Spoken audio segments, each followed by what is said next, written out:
Are you a Bangalorean or have you visited Bengaluru? If yes, you might have seen this or this or this one right here.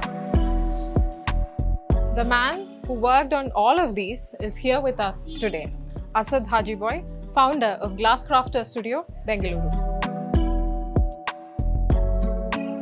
Asad Hajeebhoy has worked with around 13 churches in Bengaluru to install or restore stained glass art. Stained glass could be about 1500 or 1700 years old, mostly in Europe, different countries, including UK and Europe. And the church has been the guardian or the supporter of stained glass to depict various scenes from the Bible. And it lended itself very well in the old days where there was no electricity, because in the daytime when it was bright outside and churches were dark inside, these windows lit up to a brilliant kind of a look and gave very beautiful translations of different scenes from the Bible. The complex art form has two parts to it. The first part involves the manufacturer, who mixes metal oxides with glass to make colored sheets of glass.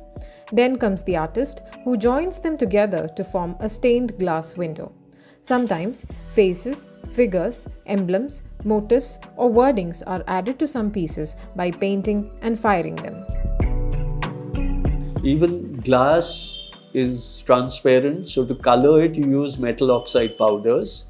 So red could be cadmium or gold chloride, yellow could be antimony or silver, cobalt will be blue but cobalt itself is blue. Then you have a black oxide, iron, ferrous and ferric give you blue and green and different colors. So there's a very complex chemistry to coloring of glass. So when you want faces, silver stain was very commonly used. You could get shades from yellow to brown and almost black by the thickness of the stain that you apply. Some of the earliest examples of stained glass art can be found in the Canterbury Cathedral in England or Augsburg Cathedral in Germany. The Britishers built several churches in Bengaluru and imported stained glass to be installed in these churches. Many of them were donated by parishioners or people abroad, and some were donated by people in India. So the stained glass art as such in Bangalore was mostly imported from abroad, from the British era onwards, because at time only the special artwork was done over there. Then they'll ship the pieces here and get it assembled and framed in the church windows. So apart from St. Mark's, the other notable one is in All Saints Church, where there's a large rose window which was donated by the principal of Cooper Hill Engineering College of UK at that time.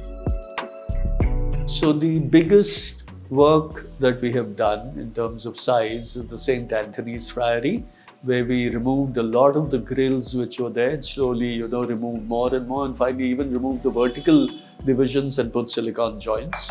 So it's quite large. It's a simple design. It's I think the tongues of fire, and it's the earth and the dove of mercy coming down. Then restoration works, All Saints was the most recent, and St. Mark's Cathedral I think would be the biggest, because they have the older glasses which I think some of them were made in Chennai by people trained by the British, but the upper layers are all from UK. While stained glass art has managed to stand the test of time, in India, the lack of awareness, confusing glass paintings with stained glass, and replacement of old glass windows by fiberglass have often led to the loss of precious heritage and artwork. Cheaper alternatives, such as glass etching made to look like stained glass, have been emerging in the market every day, undercutting the beauty, intensity, and complexity of the art form. However, a new section of connoisseurs seems to have been emerging. For example, 3 stained glass artwork are showcased at Toit, the iconic brewery in Indiranagar.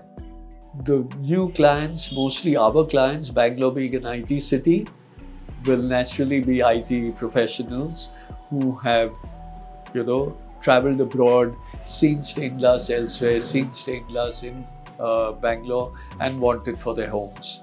Architects and interior designers have also become aware of the beauty of stained glass, and they use it in modern or traditional ways in order to enhance the look of their houses.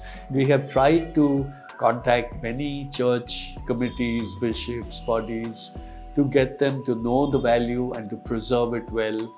Today there is an awareness after 30 years of us getting many articles in the papers and talking to many architects, interior designers, church committees and boards about the value of the art.